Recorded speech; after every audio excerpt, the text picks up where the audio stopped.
जी अस्सलाम वालेकुम। उम्मीद है कि आप सब लोग खैरियत से होंगे। आज अमेरिका के सदर डोनाल्ड ट्रंप और यूक्रेन के सदर ज़ेलेंस्की साहब के माबैन मुलाकात हुई। मेरा नहीं ख्याल कि दुनिया की सफारती तारीख में कभी कोई ऐसी मुलाकात होगी। ट्रंप ने बस चपेड़े नहीं मारी ज़ेलेंस्की को, बाकी ज़ेलेंस्की साहब के साथ वहां पे जो हुआ, मेरे ख्याल में वो तारीख में हमेशा याद रखा जाएगा। ट्रंप साहब ने बड़ी सख्त उनके साथ बातें की, यहां तक कहा कि मेरे से पहले जो एक बेवकूफ सदर था, सदर बाइडेन, उसने तुम्हें 350 अरब डॉलर दे दिए इस जंग के लिए जो तुम जंग कर रहे हो। तुम्हारी इतनी औकात नहीं है कि तुम ये जंग जीत सको। तुम यहां पे आए हुए हो, हमारे शुक्रगुजार हो।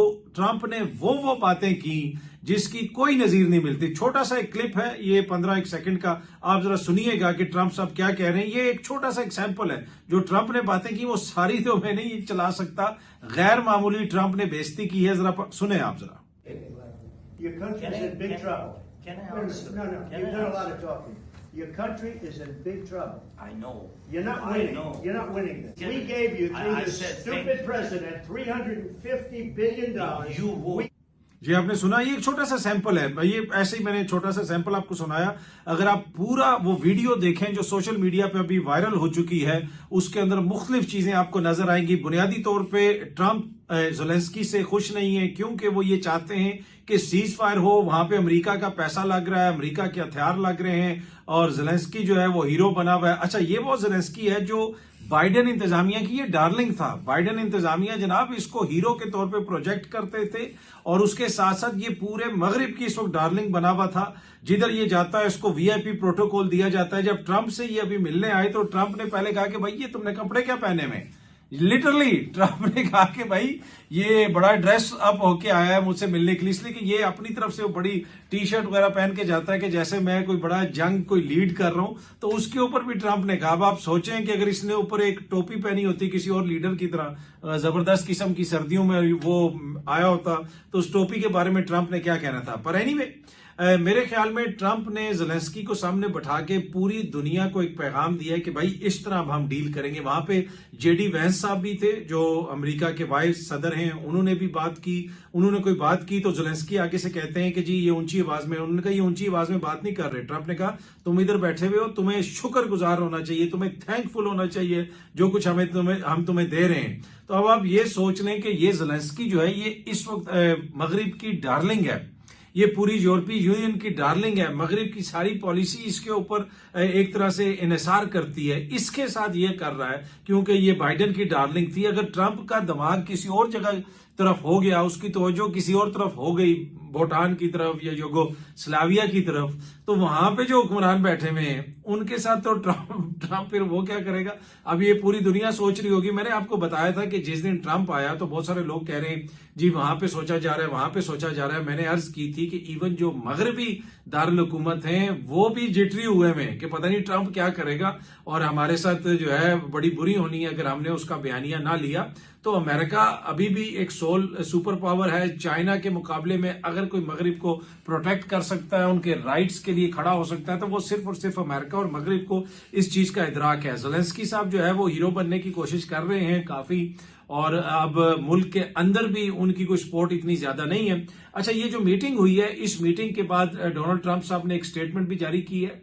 उन्होंने लिखा है कि we had a very meaningful meeting in the White House today, much was learn that could never be understood without conversation.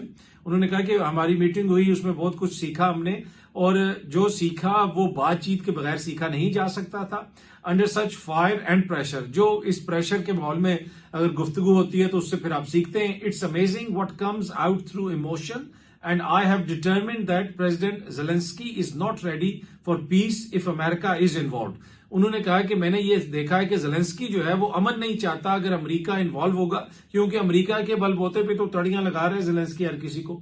Because he feels our involvement gives him a big advantage in negotiations. वो ये कह रहे हैं कि जी इसको लगता ये है कि हमारी जो इन्वॉल्वमेंट है, जो ये निगोशिएट कर रहा है, निगोशिएशंस हो रही हैं, उसमें इसको एडवांटेज मिलता है। आगे वो लिखते हैं I do not want advantage, I want peace. उन्होंने कहा जी मुझे एडवांटेज नहीं, मुझे अमन चाहिए। He disrespected the United States of America in its cherished Oval Office. He can come back when he is ready for peace. उन्होंने कहा कि उसने अमेरिका की तौहीन की है और वो तब वापस आ सकता है जब वो अमन के लिए तैयार हो। तो एक तरह से ज़ेलेंस्की साहब के फरमाने के ऊपर इन्होंने दस्तखत कर दिए हैं डोनाल्ड ट्रंप साहब ने। अब आप देखें कि आगे ज़ेलेंस्की के साथ क्या होता है। अब इशू क्या है इसके अंदर, अब जो बहुत सारे मगरबी ममालिक हैं जो असला भी दे रहे हैं, मुख्तलिफ रास्तों से यूक्रेन को असला बेचा जा रहा है, सबके कान खड़े होंगे और मगरबी जो ममालिक हैं जो इसको सपोर्ट कर रहे हैं सारे मामलात में, वो अब इस इंटरेक्शन के बाद वो क्या खुल के ज़ेलेंस्की के हक में कोई बयान देंगे, मेरा नहीं ख्याल।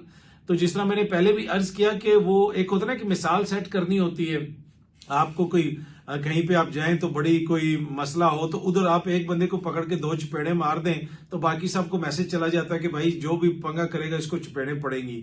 तो ट्रंप ने बुनियादी तौर पे ज़ेलेंस्की को बैठा के वहां पे चपेड़े नहीं मारी, पर किया वही है जो उसने करना था। अब ज़ेलेंस्की साहब के ऑप्शंस क्या हैं? ऑप्शंस यही है कि जनाब एक पीस की कोई डील बनाई जाए। अगर अमेरिका ने असला बंद कर दिया, अमेरिका ने सपोर्ट बंद कर दी, तो ये तो वहां पे 2 हफ्ते जंग नहीं जारी रह सकती। ये ट्रंप ने कहा भी कि भाई हमारा असला ना हो तो आप तो वहां पे जंग जारी नहीं रख सकते। अब आप वहां पे जबरदस्ती, आपके पास सोल्जर्स है नहीं है, लोग मर रहे हैं, आप जबरदस्ती लोगों को रिक्रूट करने की कोशिश कर रहे हैं। तो अब कोई भी मगरबी मुल्क जो है वो खुल के ज़ेलेंस्की के हक में नहीं आएगा, खुल के उस तरीके से बात नहीं कर सकेगा। आज वहां पे बरतानिया के जो वजीर आजम है सर कीयर स्टारमर, उनकी भी मुलाकात थी। उनसे भी जब बात कर रहे थे तो जेडी वेंस ने, जो नायब हैं सदर हैं, उन्होंने कहा कि जो टेक्नोलॉजी जॉइंट कंपनियां हैं उनके फ्रीडम ऑफ स्पीच के हवाले से तहफुजात हैं बरतानिया में और उसके ऊपर भी हम बात करेंगे। पर कीयर स्टारमर ने फौरन उनको रिबट आगे से किया। उन्होंने कहा जी हमारे बड़े अरसे से वहां पे एक प्राउड ट्रेडिशन है फ्री स्पीच का और वो बड़े लॉन्ग अरसे तक जारी रहेगा। तो उन्होंने और पर बीच में ट्रंप साहब नहीं बोले। ऑब्वियसली कीयर स्टारमर एक बरतानिया के उनके एक स्पेशल रिलेशनशिप है, पर मैं कहने का मकसद ये है कि हर चीज को वो ओपन भी लेके आते हैं, खुल के भी बात करते हैं। लेकिन जो ज़ेलेंस्की के साथ आज वहां पे हुआ है उसकी कोई मिसाल नहीं मिलती दुनिया की तारीख में कि अमेरिका के ओवल ऑफिस में बैठा के किसी को ऐसे सफारती चपेड़े मारी हो। अब यहाँ पे बहुत सारे लोग कह रहे थे जी रियासतों के अपने मफादात होते हैं, वो उधर पेंटागन का ये है तो फलानी जगह पे वो है। अब जो कुछ भी यूक्रेन में हो रहा है उसको तो लीड ही पेंटागन कर रही है। वहां पे जो कुछ डिजाइन हो रहा है वहां पे इनके मिलिट्री एडवाइजर्स भी गए हैं, बहुत कुछ इन्होंने असला भी दिया है। लेकिन आके ट्रंप ने क्या किया है, तो ये मैं पहले भी आपको बताता था और बार बार बताता हूं कि जो ट्रंप की सफारतकारी है, जो ट्रंप का तर्ज हुक्मरानी है,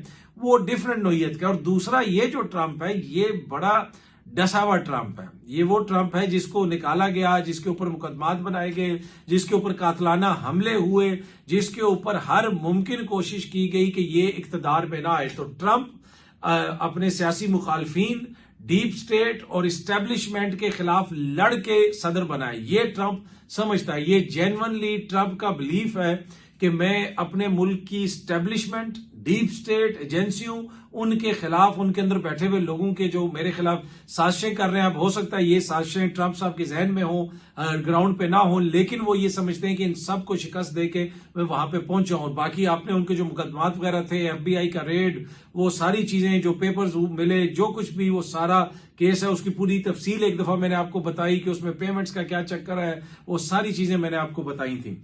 पर एनीवे अब ये ट्रंप समझते हैं कि इन सब को शिकस्त दे के मैं यहां पे पहुंचा। तो अब ये जो भी उसको एडवाइस देते हैं ना, ट्रंप को वो एडवाइस पसंद नहीं आती। वो अपनी मर्जी से चीजें कर रहे हैं।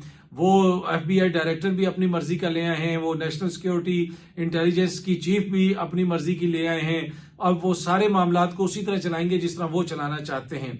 अब देखते हैं कि ये आगे मामला किस तरफ जाता है। लेकिन मैं तो डर रहा हूं कि किसी दिन अगर कोई ऐसा हुक्मरान, इंतहाई खुश लिबास हुक्मरान वहां पे पहुंच गया, वो जबरदस्त किस्म की टोपी पहन के, और उसने जाके ट्रंप से मुलाकात की, तो ट्रंप का क्या कमेंट होगा। ये वही ट्रंप है कि जब इसकी इमरान खान के साथ मुलाकात हुई थी। आप जरा बॉडी लैंग्वेज देखिएगा कि ट्रंप की बॉडी लैंग्वेज क्या थी, ट्रंप कैसे थे। इवन के आज जो बरतानिया के वजीर आजम थे उनकी बॉडी लैंग्वेज और इमरान खान की बॉडी लैंग्वेज को आप कंपेयर कीजिएगा जब इमरान खान वहां पे जाके मिला था, या कोई भी दुनिया का लीडर इनसे मिल रहा होता है, उसकी बॉडी लैंग्वेज और इमरान खान की बॉडी लैंग्वेज देखिएगा। ट्रंप ऐसे अक्सर झटके भी देता है, लेकिन वो इमरान खान ने भी आगे से जो है ना ट्रंप को उसका हाथ जिस तरीके से पकड़ा था, तो वो भी तारीख का हिस्सा है। पर एनीवे जो मैं अर्ज कर रहा हूं कि जनाब ट्रंप साहब ने एक तरह से वो फायर शॉट कर दी है, वार्निंग शॉट जिसे कहते हैं उसको फायर कर दिया है। और अब जो अमेरिका जा रहा है, अब आई डोंट नो, मोदी तो हुआ है, मोदी के साथ तो वहां पे ऐसा कुछ नहीं हुआ, लेकिन अब देखते हैं कि जनाब और दीगर जो मोजिज इलेक्टेड हुकूमतें हैं, बड़े बड़े मैंडेट वाली हुकूमतें हैं, उनके लोग कब तैयार होकर वहां पे पहुंचते हैं और ट्रंप के साथ कब मीटिंग होती है। लेकिन इंपॉर्टेंट चीज जो टेक अवे है, जो सीरियस चीज है इस सारी चीज के अंदर से, कि ट्रंप जो है ना वो आपके नॉर्मल जो आपके सफारती मैकेनिज्म है और रियासत के ताल्लुकात होते हैं, तो ये होता है तो वो होता है, कुछ भी नहीं होता है भाई। अब वो अपनी मर्जी से चीजें चलाएगा और जिस तरीके से चीजें चलेंगी फिर हर कोई उसका वजन जो है वो बर्दाश्त नहीं कर सकेगा। ये एक वाज़ेह मैसेज जो है आज की इस मीटिंग से मिल रहा है। बहुत जल्दी आप सब दोस्तों से दोबारा मुलाकात होगी। Thank you very much.